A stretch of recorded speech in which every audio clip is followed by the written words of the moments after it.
போனேன், உட்கார்ற வரைக்கும் ஐ வாஸ் ஹோல்டிங் ஆன்.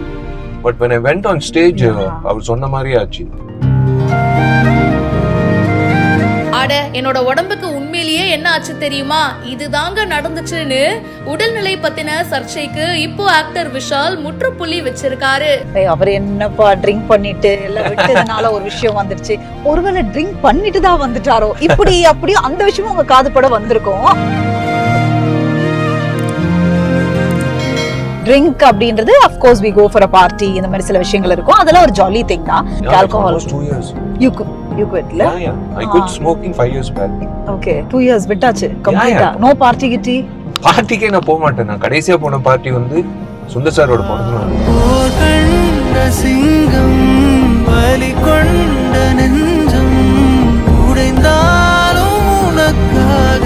நம்ம பிஹைண்ட் வுட்ஸ் சேனலுக்காக விஷால் அவர்கள் எக்ஸ்க்ளூசிவா ஒரு இன்டர்வியூ கொடுத்திருக்காரு. அதுலதான் பல விஷயங்களை பத்தி ஷேர் பண்ணிருக்காரு. ரீசெண்டாவே அவருடைய ஹெல்த் கண்டிஷன் பத்தி பல சர்ச்சைகள்லாம் போச்சு. மதகத ராஜா படத்துடைய ரிலீஸ் ஃபங்க்ஷன் அப்போவே இந்த சர்ச்சைகள் ஸ்டார்ட் ஆச்சு. அண்ட் இத பத்தி விஷால் அவர்களே ஓபன் அப் ஆகி பேசியிருக்காரு.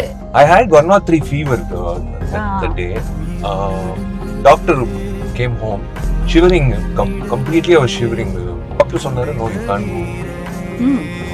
இந்த நிலைமையில you cannot. இல்லைங்க, இப்போ இல்லை டாக்டர், 12 வருஷம் கழிச்சு படம் ரிலீஸ் ஆகுது. அவர் நீ எப்படி போவ, you are burning with fever and you are shivering, how will you go? 1 hour நான் எப்படியோ தாக்கு பிடிச்சி போயிட்டு அங்கிட்ட ஏசி இருக்கும், you will not be able to handle it. அப்படியே ஆச்சு. போனேன், உட்கார்ற வரைக்கும் I was holding on. But when I went on stage அவர் சொன்ன மாதிரி ஆச்சு.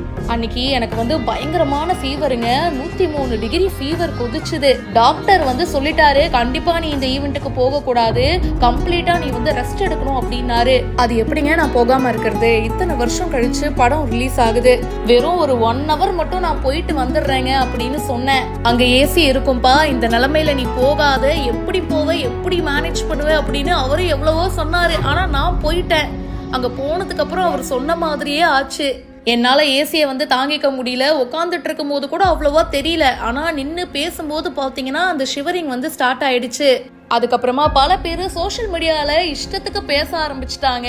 அவரால் எந்திரிக்க முடியாது அப்படி இப்படின்னு சொல்லிட்டு என்னென்னமோ பேசுனாங்க. ஜோசியர் மாதிரி சொல்றாங்க, ஆல்கஹால்னாலதான் இதெல்லாம் ஆச்சு அப்படின்னு சில பேரு அந்த கற்பனை உலகத்துக்கு போயிட்டு என்ன வேணாலும் பேசுனாங்க.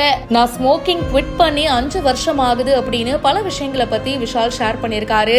உண்மையிலேயே அன்னைக்கு எனக்கு இதுதாங்க நடந்தது, ஃபீவர் தாங்க ரீசன் அப்படின்னு சொல்லியிருக்காரு. மேலும் பல விஷயங்கள் விஷால் அவர்கள் பேசியிருக்காரு. அதை பத்தி தெரிஞ்சுக்க பிஹைண்ட் வுட்ஸ் சேனலை இப்பவே ஃபாலோ பண்ணுங்க. இந்த வீடியோ பத்தின உங்களுடைய கருத்துக்களை கமெண்ட் செக்ஷன்ல பதிவு பண்ணுங்க.